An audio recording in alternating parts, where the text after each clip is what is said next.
મહત્વના સમાચાર મળી રહ્યા છે। મહત્વના સમાચારની વાત કરીએ તો ખેડા ભાજપ ઉમેદવાર દેવસિંહને આશીર્વાદ આપવા મુદ્દે બોલ્યા દિનશા પટેલ। દેવસિંહ ઉમેદવાર છે, ઉમેદવારને અભિનંદન આપવા જરૂરી તે વાતનો ઉલ્લેખ દિનશા પટેલે કર્યો। લોકશાહીમાં વ્યક્તિગત મતમતાંતર ન હોવો જોઈએ તે વાતનો ઉલ્લેખ પણ દિનશા પટેલે કર્યો। 2014માં દેવસિંહ મારી સામે જીત્યા હતા ત્યારે પણ મેં અભિનંદન આપ્યા હતા। લોકસભા ચૂંટણીનું ત્રીજા તબક્કાનું મતદાન ગુજરાતની 25 બેઠકો પર ચાલી રહ્યું છે। મહત્વનું છે કે મતદાન તો ચાલી રહ્યું છે, પરંતુ એક એવા દ્રશ્યો સર્જાયા કે જે બે દિગ્ગજ નેતા પાર્ટીના સાથે જોવા મળ્યા। દેવુસિંહ ચૌહાણ કે જેઓ ખેડાના ઉમેદવાર છે, તેમણે દિનશા પટેલના આશીર્વાદ લીધા। દિનશા પટેલ આપણી સાથે છે, તેમની સાથે સીધી વાત કરીશું। મતાધિકારનો આપે ઉપયોગ કર્યો। દેવુસિંહ ચૌહાણ કે જેઓ અત્યારે હાલ ઉમેદવાર છે, તે તમને મળ્યા, આશીર્વાદ લીધા, શું કહેશો? પહેલી પ્રતિક્રિયા શું આપશો આપ?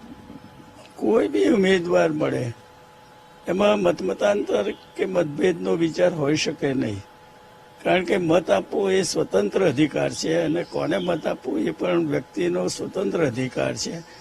પણ મળવું એ જુદી વસ્તુ છે અને મત આપવો એ બે વસ્તુમાં મતમતાંતરની સાથે સંકળાયેલો પ્રશ્ન છે।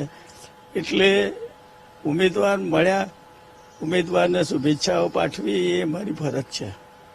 આજે નહીં પણ અગાઉના વર્ષોમાં પણ એ મારી સામે વિજયી બન્યા તો પણ મેં એમને ઊભા રાખીને અભિનંદન આપ્યા હતા અને મેં એમને કહ્યું કે લોક પ્રક્રિયાની અંદર આપનો વિજય થયો છે, આપ લોકોના પ્રશ્નોને વધારે સારી રીતે સમજીને ઉકેલવા માટેનો પ્રયત્ન કરજો, એવી મારી શુભકામનાઓ છે અને એમાં તમને સફળતા મળે એ પણ મારી શુભકામનાઓ છે। એટલે આજે પણ મને મતદાન મથક ઉપર જ ભાઈ શ્રી દેવસિંહ અને પંકજ મને ભેગા થયા। આજે નહીં પણ વર્ષોથી એમની સાથે કેમ છો, સારું છે એનો સંબંધ છે અને વખતો વખત એકબીજાને મળતા રહેતા હોય છે, એકબીજાની ખબર પૂછતા રહેતા હોય છે। એટલે એનાથી હું માનું છું લોકશાહી પ્રક્રિયાને વધારે મજબૂતાઈ મળતી હોય છે અને મતાંતર એ વસ્તુ જુદી વસ્તુ છે અને લોકશાહી પ્રક્રિયામાં પ્રતિનિધિત્વ કરવું એ બે વસ્તુ અલગ વસ્તુઓ છે। એટલે વિચારભેદને કારણે કોઈ વસ્તુ હોઈ શકે, પણ એને કારણે વ્યક્તિમાં દોષ છે અને વ્યક્તિ ખરાબ છે એવું કહેવું એ બરોબર નથી। એટલે એના અનુસંધાને અમારી મુલાકાત ત્યાં મતમથક ઉપર જ થઈ ગઈ અને મતમથકે એમને પોતે જ મારી પાસે શુભકામનાઓ માગી। હું ઉંમરે ઘણો બધો મોટો એમનાથી છું અને મારી ફરજ છે કે નાની વ્યક્તિઓ હોય, અગર તો મારાથી મોટી વ્યક્તિઓ હોય તો પણ એમને શુભેચ્છા પાઠવવી એ મારી ફરજ છે અને ફરજના રૂપમાં મેં એમને શુભકામનાઓ પાઠવી છે। એટલે લોકશાહી પ્રક્રિયાને આપણે વધારે મજબૂત બનાવી છે।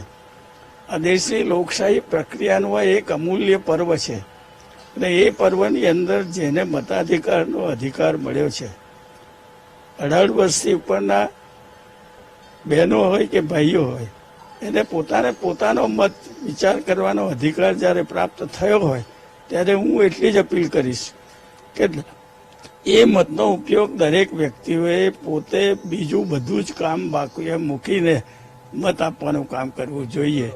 2009નો એ સમય હતો કે આપ બંને એક સામ સામે ઉભા હતા, લડતા હતા। અત્યારે એવા દ્રશ્યો ફરી જોવા મળ્યા કે આપ બંને એક સાથે જોવા મળ્યા। અત્યારની રાજનીતિમાં એ જોવા નથી મળતું, કારણ કે વ્યક્તિગત મતાંતર સૌથી વધારે જોવા મળતો હોય છે। એવી રાજનીતિ કેટલી લોકો માટે નુકસાનકારક હોઈ શકે? હું માનું છું કે વૈચારિક મતભેદો ગમે તે હોય, પણ વ્યક્તિ સાથેના મતભેદોનું પ્રમાણ ઘટાડવું જોઈએ, એકબીજાને મળવું જોઈએ, એકબીજાને જરૂરિયાત વખતે સાથે ઊભા રહેવું જોઈએ અને પ્રજાકીય કામોની અંદર સહયોગ મળે એ જાતનો પ્રયત્ન સાથે મળીને કરવો જોઈએ।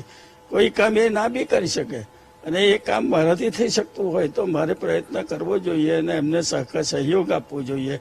એટલે એકબીજાના સહયોગથી લોક પ્રતિનિધિત્વએ પ્રજાનું કામ કરવાનું છે, વ્યક્તિનું પોતાનું કામ મૂકીને પ્રજાનું કામ કરવાનું છે। એ રીતે મતાધિકારમાં પણ હું તો એટલી જ અપીલ કરીશ કે બીજા બધા કામ બાજુએ મૂકીને પહેલું મતદાન કરવાનું કામ કરો, ત્યાર પછી બીજા કામની અંદર પડો, તો જ આપણી લોકશાહી પ્રક્રિયાને મજબૂતાઈ મળશે। કારણ કે આપણો એક જ દેશ એવો છે કે જેને આઝાદી પ્રાપ્ત થયા પછી બંધારણ પ્રાપ્ત થયું અને એ બંધારણની અંદર 21 વર્ષથી ઉપરના ભાઈ કે બહેન હોય એને મતાધિકાર મળ્યો અને ત્યાર પછી એની અંદર સુધારો કર્યો અને 18 વર્ષના જે હોય, 18 વર્ષથી ઉપરના હોય એને પણ મતાધિકાર આપવામાં આવ્યો।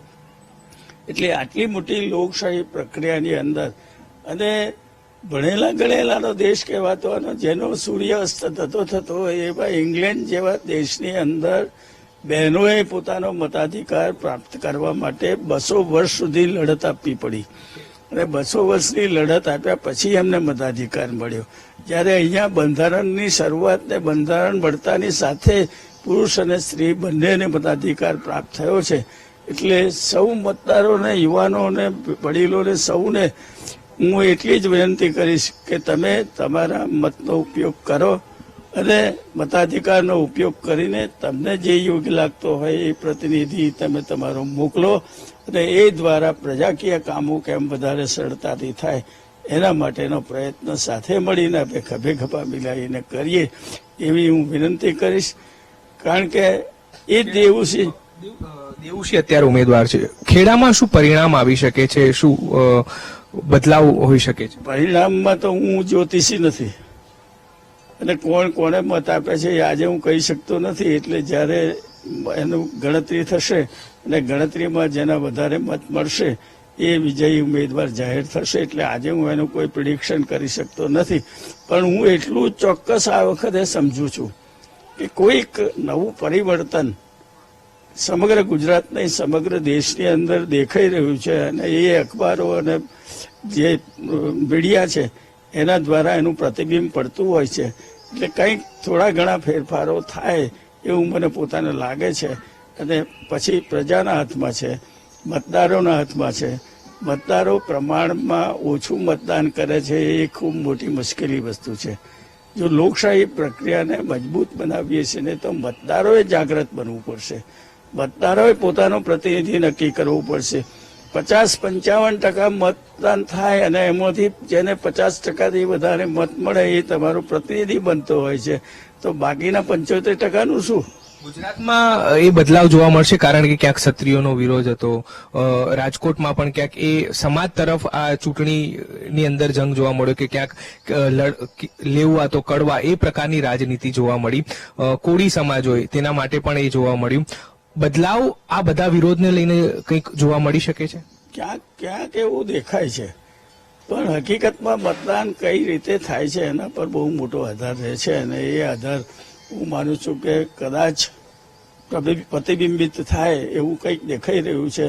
એટલે જે 25-25 ને 26-26ની વાતો થતી એમાં થોડો ઘણો ફરક પડે એવું મને પોતાને દેખાઈ રહ્યું છે. અને જ્ઞાતિવાદનો વિચાર તો આજથી તે વર્ષોથી ચાલતો આવે છે. એટલે આજનો નહીં કે આઝાદી મળ્યા પહેલા પણ એ વિચાર તો હતો જ. અને હું તો આઝાદી પહેલા જન્મેલો માણસ છું. આઝાદી મળી તારે 11-12 વર્ષનો હતો એટલે આઝાદીનો પેડો મેં ખાધો છે એનો મને આનંદ છે.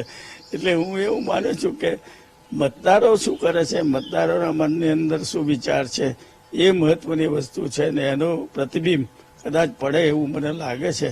એટલે કોઈક જાતનો થોડો ઘણો ફેરફાર પણ મને દેખાઈ રહ્યો છે. હવે જોઈએ. મેં પહેલા જ કહ્યું કે હું કોઈ જ્યોતિષી નથી કે ભવિષ્યવેત્તા નથી પણ વર્ષોનો જે ઇલેક્શનનો અનુભવ છે અને જે રીતે મીડિયા ઉપર ને મીડિયાના ન્યૂઝ આવે છે એના આધાર ઉપર હું કહી શકું છું. દિનસા પટેલ કે જેઓ દિગ્ગજ નેતા છે અને રાજકીય અનુભવ ધરાવે છે અને તેમનું આજે જે દ્રશ્યો જોવા મળ્યા તે બાબતે કહેવું છે કે વ્યક્તિગત મતાંતર ન હોવો જોઈએ કારણ કે પાર્ટી કોઈ પણ હોય વ્યક્તિ જે હોય તેમને અભિનંદન આપવા તે સ્વાભાવિક છે, જરૂરી છે. અને બીજી એ વાત પણ એમણે ખાસ કહી કે ગુજરાતની અંદર અને દેશની અંદર ક્યાંક બદલાવ જે છે તે ચોક્કસપણે જોવા મળી શકે છે. કેમેરામેન આશીષ સાથે દીપક સોલંકી, વીટીવી ન્યૂઝ, નડિયાદ.